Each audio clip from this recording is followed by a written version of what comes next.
Conversion rate is a stupid metric. It tells you nothing about the health of the business, how much money you're driving to the bottom line, and whether you're actually going to survive. Revenue is vanity, profit is sanity. Welcome back to another episode of Chew on CRO. Today we have a special series brought to you by Intelligems, and we have Drew, the founder and CEO, here to kind of go over some of the things that are a little controversial, such as CRO is a stupid metric. Let's get right into it, Drew. Give the few people who may not know of you a little bit of your background and what Intelligems is all about.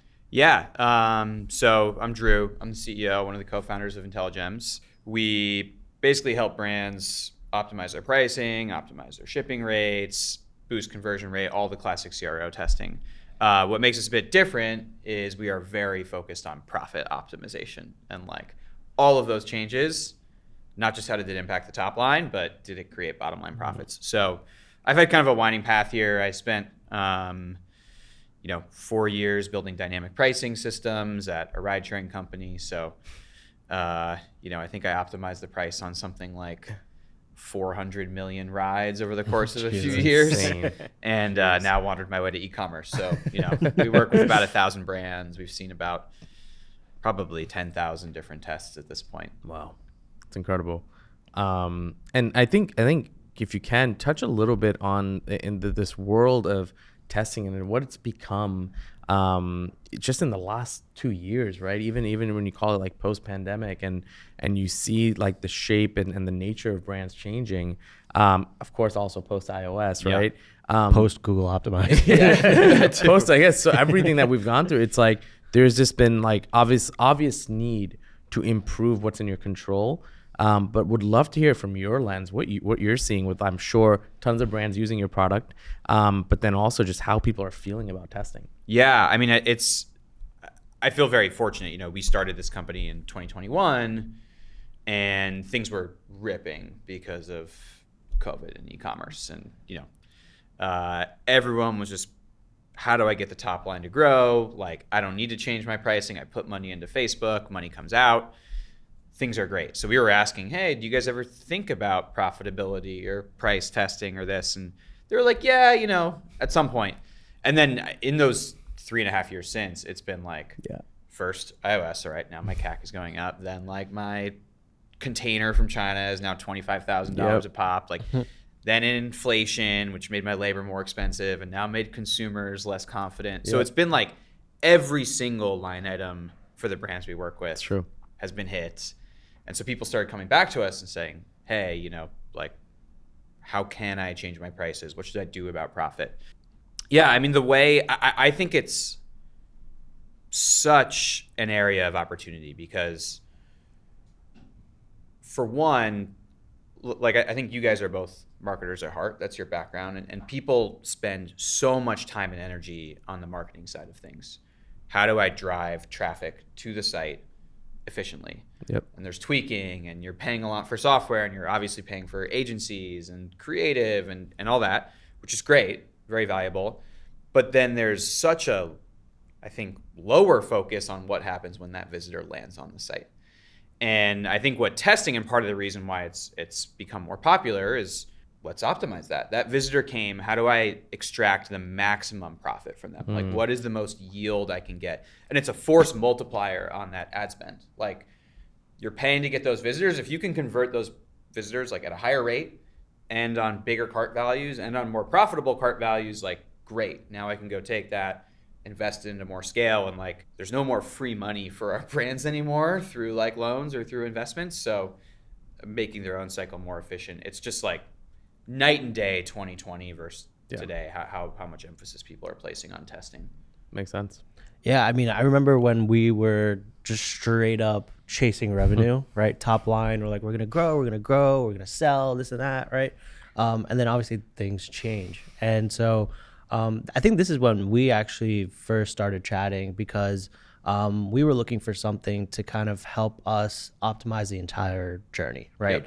There was 3 things that we were focusing on post update, post everything, right? Trying to get back into first order profitability. And so there's like the 3 pillars that I think are important for any brand, right? Creative that goes into your ad account is going to keep your spend consistent, right? You might have one of those banger ads that brings CAC down, but in my opinion, creative keeps things consistent. With that, costs will inevitably rise steadily. Yep. And how do you offset that? And that's with CRO, right? So if costs can increase 10%, but you can increase your conversion rate or your output by 20%, you're good, right? And then the third pillar, which is organic visibility, blah, blah, blah, right? So for us, prior to really focusing on first order profitability, we had this offer that we thought was insane, right? We wanted to just focus on conversion rate, right? We looked at this number of traffic, how many orders, conversion rate. And we're like, all right, let's offer a ton of free gifts, let's offer free shipping, let's offer discounts. And my whole goal was, if I can increase conversion rate, my CAC will go down, right? And as conversion rate increased, we were still losing money because we weren't focusing on all the other variables that were happening. So by adding all these discounts and free gifts and all these things, we were actually losing more. And we weren't sure how to actually calculate what was going on. And honestly, the tool that we were using before Intelligems was Google Optimize. Yep. And it was as basic gets. I think that's when we started chatting and you're like, why don't you run this test, or the test that we wanted to do, which was an offer test by kind of stripping everything. And we did two things, which was increase pricing. So we price tested, decrease the discounts a little bit, remove the free gifts, and A/B tested. And you basically said, put all your COGS into Intelligems, everything will calculate. And we knew that conversion rate was going to dip, right? So we saw conversion rate dip. And I think any other brand operator, founder, they see that number go into the red. They're like, all right, cut this test. We don't want to do anything. But then you look at the other metrics that I think truly matter, right? Which is revenue per session, profit per session. And I was really looking at the profit per session, and that increased substantially. Yeah. And that's when we were like, oh, this is what we need to focus on. Instead of trying to get any customer into the door as possible, let's make more contribution margin on each customer. Yep. And that, I think, really turned things around. So, yeah, I mean, I think we've seen that story a ton. Like, revenue is vanity, profit is sanity. Someone told me that, and now I just repeat it constantly to customers. Like, because I bet you're also monitoring ROAS, and that's probably a top line number. Like, I imagine at that point, most of your daily and monthly metrics were revenue driven. Yeah, of course. I mean, you had, at first it was MER. So we're like, all right, cool. Let's be, at a 33%. So 33% of my total revenue is my ad spend. Yep. But that didn't tell you anything about new customers or returning customers. It was just a ratio that honestly gives no context, right? Yep. And again, at the end of the day, it's like when people ask you, oh, what's your MER? What are you really asking me? You're just asking for a vanity metric. It's like, oh, it's in 20%. It sounds great. But what the fuck does that actually mean? Yep. So I think when it comes down to now looking at the profit levels, I think now the question people ask is like, yeah, well, what did you drop down? What did you net out? Nobody wants to see the $1 million screenshot anymore. They want to know what's going into the bank. I mean, I'm curious. We can chat about it now or pin it for later. But like, I think more marketers are starting to be held accountable to contribution margin metrics, and would love to dig in how you think that will evolve. And I think I'll say it from a view of not a marketer, right? Obviously work extensively close with Ash, but the view I see is like, there was a time where like, I think marketers, or even to some extent Ash, would be like, hey, I'm on Triple Whale. And I'm like, look, this is what they looked at, right? Whatever their preferred attribution model was, they looked at that and they would conjure up what they believe is the state of the business. And to be honest, most of the times they were probably right from a top line perspective and performance perspective. But then there was all this like back office stuff that just sat in back office for so many years. And it was almost like, depending on how performance was, the back office either worked to create solutions for, let's say, spending or more cash flow or whatever it may be. And I think now in the last, I'd say 18 months, especially, I know Ash is still using a attribution platform and whatnot, but it's like, hey, what is the P&L today? Literally has a daily text that comes from our finance team of literally how the P&L performed yesterday based on an overhead percentage, et cetera. And that's the truth now. Yep. And I think that part is kind of cool to see, because it shows the two worlds that lived separately of finance and marketing. It's actually the same thing, Yeah. right? One's just kind of, the one's a support metric when it needs to be, and the other one's a push and pull. They didn't need to be in different systems. Yep. So at least from my view, I see it like, wait, this has been like a radical shift. But yeah, from the marketer's view, it's probably even deeper. Yeah. I mean, contribution margin was an accounting term, and now marketers are adapting it across the board. But I think it shifts as the goals change, right? If prior we're like, all right, we need to hit this top line revenue, you're going to do anything and everything to do that, right? But then when you start to see that the landscape of whatever the outcome for the business is, whether it wants to get sold or acquired, whatever it is, that mentality has completely changed, right? VCs and firms are looking for brands that are profitable and growing, and instead of just growing, right? And so now you almost have to take a step back and really understand your numbers. And I think the whole change that happened in the ecosystem forced us to become better marketers and really understand our numbers. Because I remember maybe right after the iOS update, the finance team at that time came to me and said, you need to achieve this CAC. And I was like, is that all I need to do? He's like, yep, just get this CAC. Yep.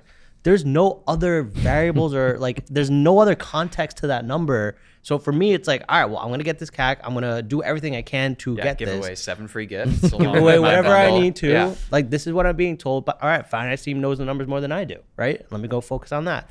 And so I realized that was my biggest shortfall because I needed to really understand the numbers. And that's when I started doing a lot more testing than I was previously. Right? Yep. I've done more tests in the last 6 weeks than I did the last 3 years, Yep. So I think when it comes to the mentality now, it's people are like, oh, well, what's your ad account structure? What bidding model are you using? It's like, none of that matters unless you have the core elements of landing page optimization, creatives done, and then some type of organic visibility. Yeah, and a clear set of goals of what Yep. you're trying to achieve. Like, I think I want to come back to that, why goals are important for a testing program. But just to make the math you're doing on your offer testing calculation really clear. Like, historically, you were probably looking at the CAC is a measure of, assuming at some point under there you're paying per visitor. Right. Maybe that's not how Facebook charges it, but it's like, what percent of people did I get to convert? And then what was the AOV on that? Yeah. So you're like, great, top line's going up. And you made the offer worse. Yeah. So like the 3 metrics we always think about, and they can move in different directions. It's conversion rate, it's the average order value, and then it's the average order profit, like your profit margin on that. Right.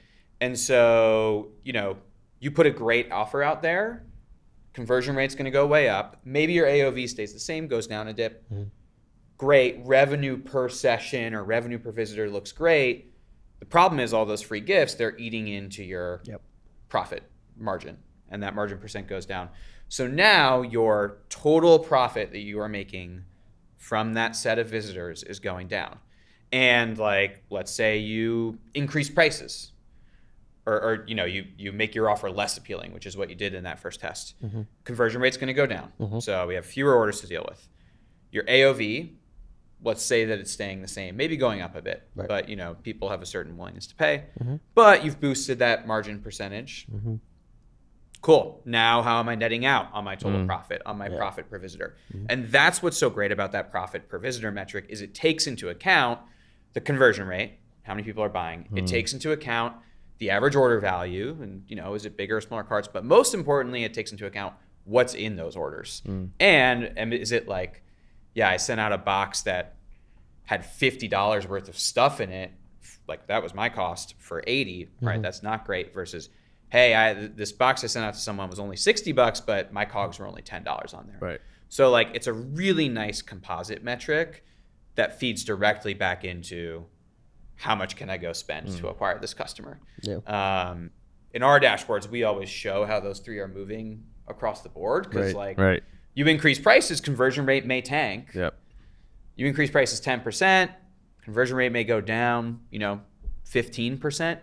Depending on where your profit margins are starting at, like your AOV may shoot up, your profit margin may shoot up. It may be worth it for you to lose those 30% of customers, because you're making now, $20 of profit per order instead of $5 per order from that price increase. So it's just really important to like understand how those are threaded together. And I think like you said, like looking at the P&L daily gives you a way better intuitive sense. And that's part of what I love about like testing and pricing and promotions. Like when we were doing this in ride sharing, we tweaked the algorithm. That day, we'd be like, that was us. That was, that was the extra profit we made. So yeah, you gotta have the grasp of how it's interrelated. Do you remember when it was like, I remember it was maybe right before we changed the deal, right? And we were able to kind of scale up ad spend, and it was like really good. Like we were spending 30K a day, we were making 60K a day, right? But we were still like losing. Yep. And we're like, where is this? Like, where are we losing money, right? Yep.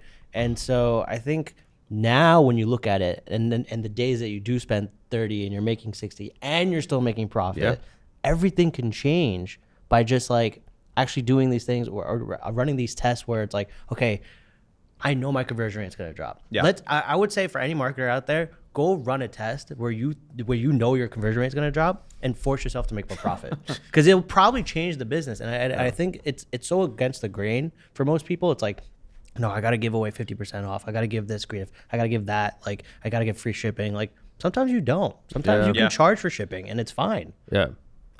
I'm glad you guys are bringing these things up, because it's like, and I'd love to get both of your guys' views on this, is like, there is like this culture and learning that we're all brought into, which is like the simple things of like, hey, always focus on conversion rate, always focus on this and this and that. And it's like, I don't think what you guys are doing with Intelligems is like necessarily like shifting all of that mindset, but it is actually saying, hey, that's not necessarily the only way to look at it, right?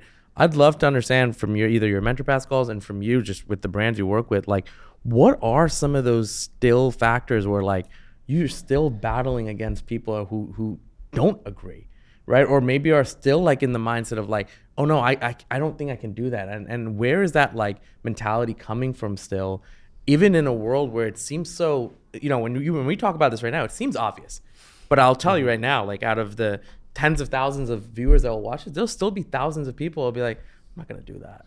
And how do we shift that? And I think there is a responsibility of both Intelligems and the marketers of today that are leading the way to shift that. I'd love to understand still some of the combats so that we can like let some of the people be like, hey, you know what? Yeah, I am combating that. Maybe I don't need to. I mean, I have one. I have two, yeah. Yeah. No, please go. I mean, one. So like where we got started, our first feature was about price testing. A/B test your prices. Like take this watch band, should be 20, 30, or $40.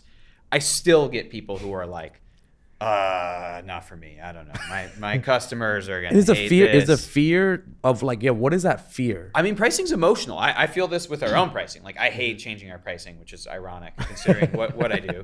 And like I think as a founder, you're like, I love my customers. I need them to stay alive.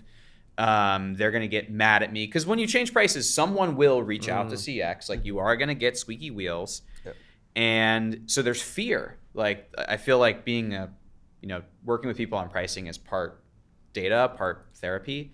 And you just sometimes need to like show them the math of, hey, that 10% price increase, given that your contribution margins are at 10%, let's say, if nothing changed, you are going to double your contribution margin with that price increase. So you can actually afford to lose half your customers. So that's step one. Like, yep. You have way more sense. A couple people are going to reach out. Most people are going to be fine. And then when it comes to testing, people think, cross device, or people are going to be mad. And it's like, hey, we've seen at this point 1 billion visitors in tests. There has been fewer than 5 times there's been an issue that's been escalated for us. Like, yes, some people will complain. Make sure your CX team is aware that a test is going and doesn't get themselves confused. But if someone does happen to get both prices, they're going to think they got a deal and take the lower one. Great. Everyone's happy. And it's foolish. Like the irresponsible thing is to not have this data about your business. Right. Because then you're not moving quickly. You're not making changes. And like inaction is ultimately what's going to take you down. So that's a big one. Like, I don't know if price testing is for me. It's like, well, I'm glad you hit on that fear piece, because I think it is that. And the crazy part is, I think way back when we've thought about it once or twice, like, well, what is this subset of customers going to say, right? And like, what if, Megan from IOL is going to email us and say, well, why did you guys change your price? And then obviously it comes to like, well, do you communicate to everyone before you do it? And it's like, wait, just take the step to learn first. Get a bit of data. Yeah. So that's one that comes up a lot. Like, not for me. Second one is, I don't know where to start. This is going to take a lot of effort. I don't know. And I get that. We're all busy. Especially you guys on the brand side, you run super lean. I think it's kind of a cop-out. And what I tell people is like, number one, like, what are your goals for the business this year? And you touched on that. Is it like CAC to 52 is not a goal. The goal would be first order profitability. I want to grow top line by this much. I want to boost my subscription program. I have this new high margin product I want to push out. Like, lay out a couple goals of what you want to achieve. That should take 30 minutes. Then just branch from each of those. What are ways I could do this? Can I have a good idea? And like, some test ideas will fall out of that 60-minute process. Like, you can do it as an issue tree. How do I boost my AOV? Okay, I can like sell more SKUs. I can sell upsells. I can, offer a multi-pack discount. And then when it comes to design, you can go use an agency. It's not going to be for everyone, but there are people who specialize in this.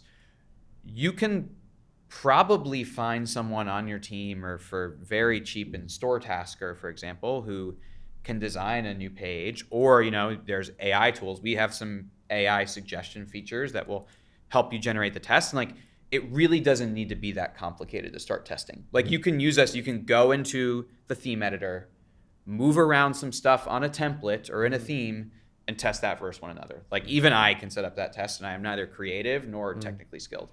And the people will say, I don't want to screw anything up. Yeah, and it's like, well, that's what you're testing. That's what you're testing. If you're happy with like where your business is, maybe you should just like sell it and give it to someone else. So that's the other one that I hear a lot. That one thing I want to point out there is like, for those who maybe fall into that last category of like, I don't know where to start. It's like, literally go to your landing page, what's your main headline, and test 3 or 4 of them.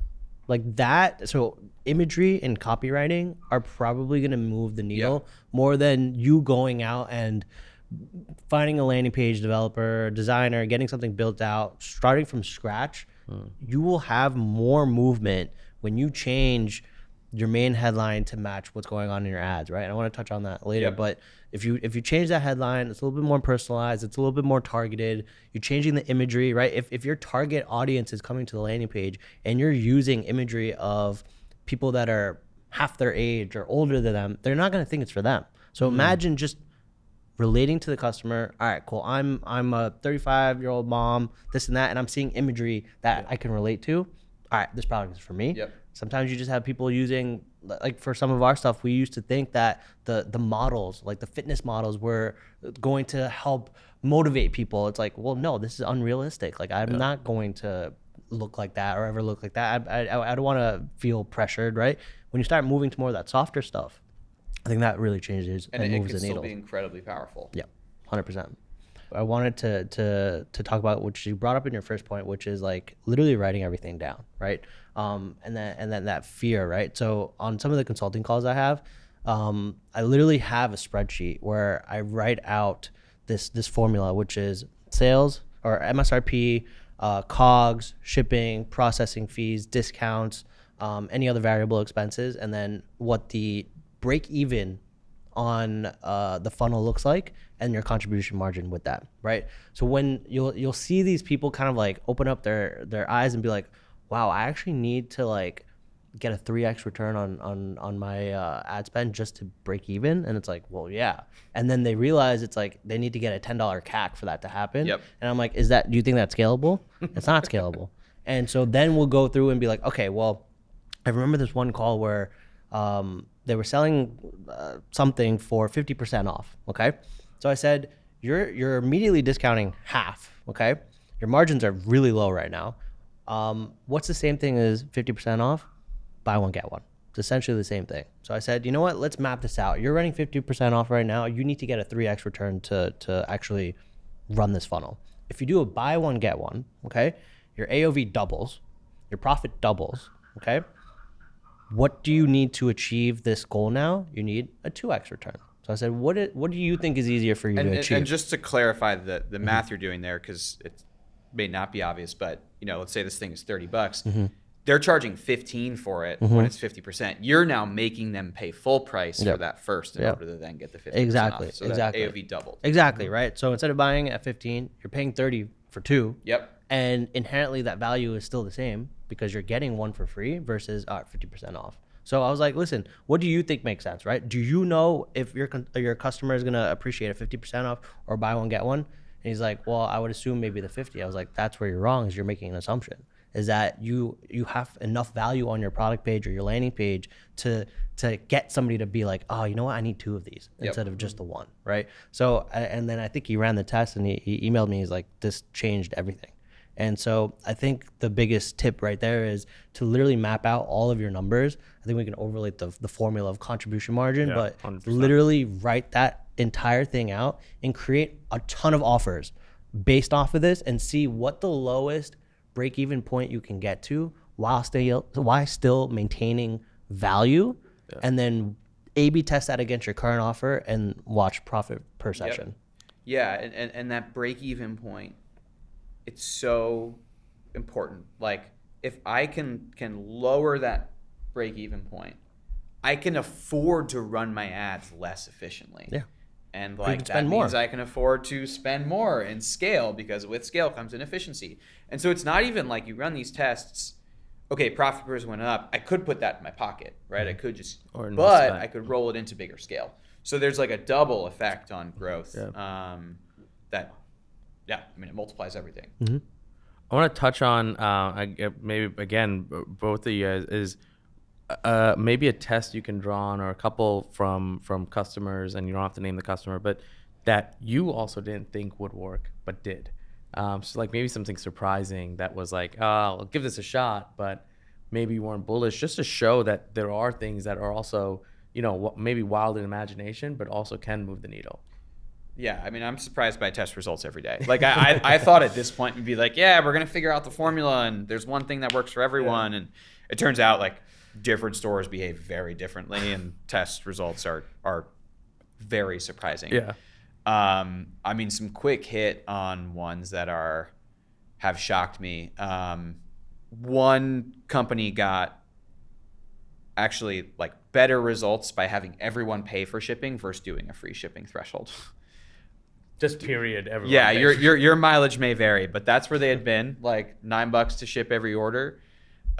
We tested, hey, free shipping over 150. Yeah. Conversion rate actually went down a little bit, like was not a net positive. And we think we just added more math to the equation, because it was like kind of unclear with the products. How do I hit $150? And the moment you make people do math, like your shoppers do not want to do math. Make it as easy as possible to hit whatever thresholds. So they actually were better off with their current funnel of just like, yep, you're going to have to pay $9 Interesting. If you want this product.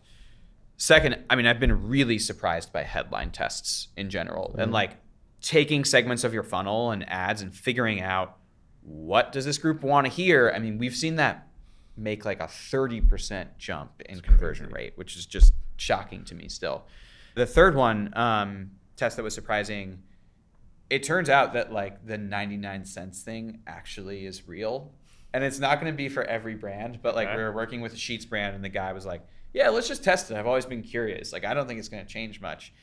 And he had always had .99. So he's like, we're just going to take out the decimals, just make it flat. Within like, we didn't. Well, do you go from $39.99 to 40 or 39? We went to 40. Okay. Or like 119.99 to 120. Just and it's like make it cleaner. Within a day, like conversion rate had dropped like 9 or 10% from this change across the site. Now we didn't even wait for it to reach significance, so I'm like not following my own advice here. But he was like, "This is insane that people are so responsive." That like that's crazy. 0.5% change in price, it turns out, really mattered. So like that's not going to apply for everyone, but like there are real psychological cliffs. Have you done any for reverse people. ones like 0.95 or 0.49? Yeah, we've had some people do 9.5 versus 9.7. I mean, Not enough to. it has not been as stark a result. I'm sure they Mhm. learned things, Mhm. but Yeah. that was the one that like stuck in my Crazy. head. That Was makes when we sense. just saw blood red Yeah. across the Yeah. dashboard from this change. Makes sense. I mean, 99.99 versus 100. I'm going Yeah. for 99 all And, day. and that's yeah. I mean, like the way when people are testing a price, it's going to cross a threshold. Maybe you're going over 50 or over 100. It's like, don't just go from Yeah. 99 to 100 Yeah. because like your conversion rate drop is going to be like this, and then there's going to be this cliff here, and then it'll even back out. So like 99 versus 100, you're taking the whole conversion drop and barely making anything on Right. profit. Yeah. Go test 110 or 119. Like push far enough down this Great elasticity point. curve where you actually have a chance to make up for that conversion drop. Makes sense. I think there was one thing that was really interesting that we had done an analysis on the last 2-3 weeks of traffic, right? We saw this little bit of a dip post Mother's Day going into Memorial Day weekend, right? And this happens year over year. And what kind of dip? Like, So for us, I know that there's less demand for the product when our Facebook ads start to spend less because we run entirely on manual bids, right? So if I see spend slow down, there's usually two culprits. One is something changed on the website and conversion rate dropped, and so that signals back to Meta to slow down because this is not efficient, or there's just no demand for the product right now, right? And so what we decided to do was do an analysis to see if something was broken, right? Yep. Because last time we did this analysis, we realized things were broken because of our Walmart announcement, right? And so I was like, all right, let's do this analysis. Let's check the intrafunnel metrics and see if there's anything broken. And if not, cool, it's just demand. Let's ride it out, right? And so we did this analysis and we saw that obviously traffic to our main landing page had come down because Meta started to spend less. Fine. But conversion rate maintained. Nothing was broken there, okay? What we realized is that the reason we run a landing page is because product page doesn't convert as well, is that now between two cohorts of people coming into the landing page versus the product page having now more people end up going to it from Google, right? And that being maybe say half of the traffic now versus being maybe 20% of the traffic, that having a lower conversion rate also hurts us, right? Mm-hmm. So what we decided to do was we set up a test in Intelligems, which was based off of the traffic source, which was organic Google, which means somebody was searching for the brand and the product. They saw the product page and they clicked on it from Google. I sent 50% of that traffic to the landing page and then to the PDP. Yep. And in theory, that landing page should have converted better because it does on our ads. And we saw a bump in conversion rate there. So we're like, okay, during these times where ad spend is kind of coming down and we still have organic traffic to the product page, let's see if we can actually send those people to landing pages. And we were able to, our landing page converts at anywhere from 5 to 6%.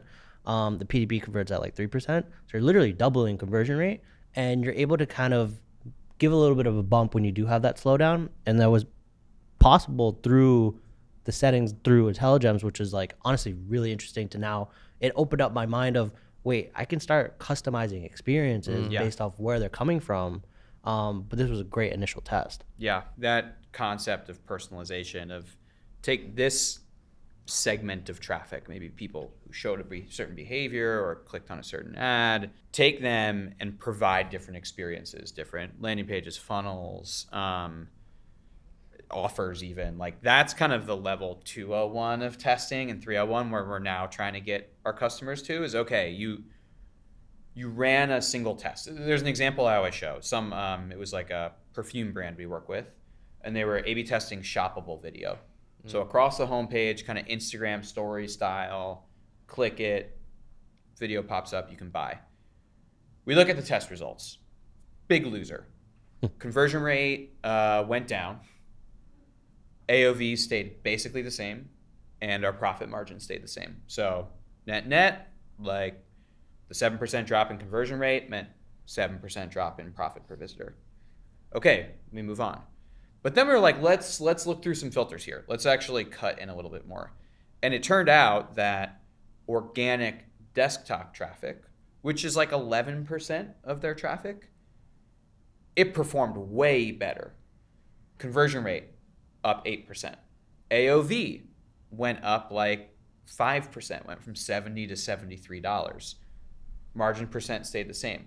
So now these guys, like, there's an AOV boost, there's a conversion rate boost. Their profit per visitor on that segment was 11% higher from having shoppable video.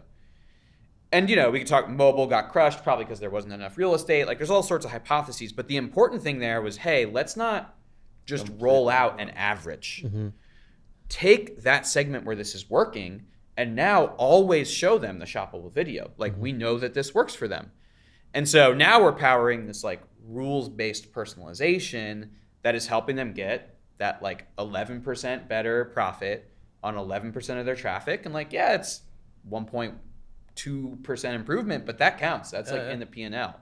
And so I think, you know, we have all these filters and you can target people and make these rules and give different offers and different experiences to different folks. Like, you're now able to just get to, rather than solving for like a global maximum and a global average, start finding individual maximums for people. And like, I think there's going to be as much low-hanging fruit for people there as there has been on like test your prices, test your landing page. Because yeah, different segments want to hear different things, see different images, get different experiences, and like you can rhyme offers in your ads. So like, have a particular offer you advertise here, someone clicks through, all the prices are struck down. And that's not available for anyone who is outside that funnel. So like that personalization piece, it's super powerful, but you got to be down to look at your data and sift through the segments, which now we have like a little AI bot that will help you look through all the different segments, which is cool. But yeah, amazing example. Like I said, this redirect to the landing page based off of source really opened up a can of worms in the sense of, okay, well, how can I personalize every ad experience, right? So we run a ton of ads, all saying different things, right? Different headlines to hit different people, but we do run it to the same landing page, right? And like I mentioned earlier, headline changes or copy changes are going to be one of the needle movers. And what you can do, and this is what we're working our way towards, which is if you set up UTMs in your ads, okay, dynamic UTMs.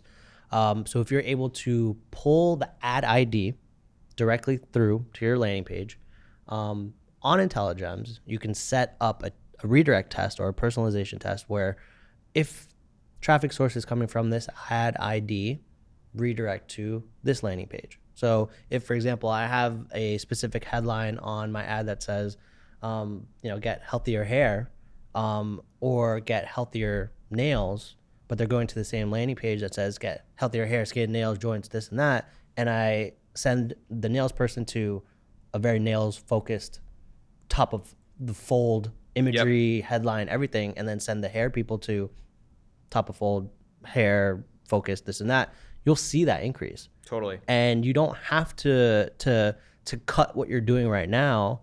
You can literally just pull that information through without resetting any engagement or resetting learning or whatever it is. And then, go and do this for your top performing ads and see if you can, change something a little bit slightly to make that ad perform better. And so that's like, all right, now you have this whole backlog of tests that you want to start running. So for the people that are like, I don't know where to start. Well, I don't even know where to start with how many tests we're about to start running, Yeah. So I'm really excited for that. That's one use case we've been surprised by. If people were like, yeah, I'm taking my ad traffic, I'm driving to this landing page. And then in Intelligems, I set up this like evergreen test. If the campaign ID is this, then send someone to this page. And they can like be constantly in there tweaking, all right, I want to take this traffic without touching anything in the ad manager. Account, Boom, send 40% there, send 100% here, send this.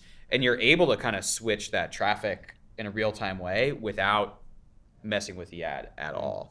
And you can then go track like profit per visitor and see how those ads are performing. So you also get like kind of the full loop P&L view on it as well. Exactly. I mean, to your point earlier where you said the test that they ran with shoppable video where it performed better on desktop but worse on mobile, that also applies to ads because different ads are going to drive different types of traffic. What you run on a global level in terms of an A/B test may perform better for the traffic coming from ad A, but it could perform worse coming from ad B, and you may not actually know what the implications are there. So being able to just have ad A drive to those changes and not B, you realize the actual gain there. Yeah. Maybe to turn this back on you guys for a sec, like when you guys think about the testing roadmap and think of ideas, A, what metrics are you looking at? So that you know off the top of your head that this page converts at 6, this page PDP converts at 3. So like where are you guys looking for your diagnostic data? And how are you also fusing that with ideas that are tied to your goal? Like what's the process like internally? I think the initial thought is and this might be different from many, but my initial is when I want to scale ad spend or I see that ad spend is dropping, I know that I need a solid test running to get things back up, right? So if I know that my contribution margin on this specific funnel is X, okay? I'm not gonna touch it. But where do in terms of contribution margin, the only things that really affect this is what your offer is and the variables within the offer. Whereas on the ad side, ad spend is you're keeping the CAC constant and the scale the variable. So now to increase conversion rate, I'm not touching my offer, I'm not touching pricing. What can I do outside of that? And I think the next things that we're starting to do now is really start sending out surveys to customers to get feedback around why they're using the product, how they're doing it. And I think for the next few months, what we're going to do is start testing copy, imagery, maybe some format changes in terms of moving sections up and down, but a lot of it is going to come down to, I think, personalization. Because, again, we've done a lot of tests on the specific landing page. I think it's in a great place. I think now it's not about the format of it anymore. It's how we're talking to the people that we're sending traffic from the ads, right? And if we're testing a bunch of different headlines, trying to break into different categories, we got to make sure that we're matching that landing page. So I think now having the creative team figure out what those angles are and then setting up the test accordingly to personalize each one to those specific creatives, I think is probably going to be the roadmap moving forward. One thing I want to touch on, because I think this is important in terms of different phases and evolutions of brands, is like CRO in relation and testing in relation to size of brand, right? Yeah. You have brands that are starting off, which maybe it's just too early at sometimes, but then you have the brands that have done their 0 to 1 and now they're looking at their 1 to 5, right? But then you're looking at brands that are 5 to 10, 10 to 20 and onwards. Are there different phases of testing patterns or when is it too early or when is it too late that you've kind of been able to now grasp, or does it just really depend on each brand? Yeah, I think a lot depends, but there are some kind of stages, I would say, of when you're ready for conversion rate optimization, or given that we think conversion rate's a kind of dumb vanity metric, profit optimization would be my preference. So first things first, get a form of product market fit. Like do not go make sure that you can sustainably drive traffic to your site to buy your product and, get to, I think about it in terms of like GMV per year, but like probably 750K per year run rate before you start worrying about testing things, because you need a certain volume of orders to get statistical significance on tests. And you do need to put in effort to run tests. And before that stage, your effort is just better spent.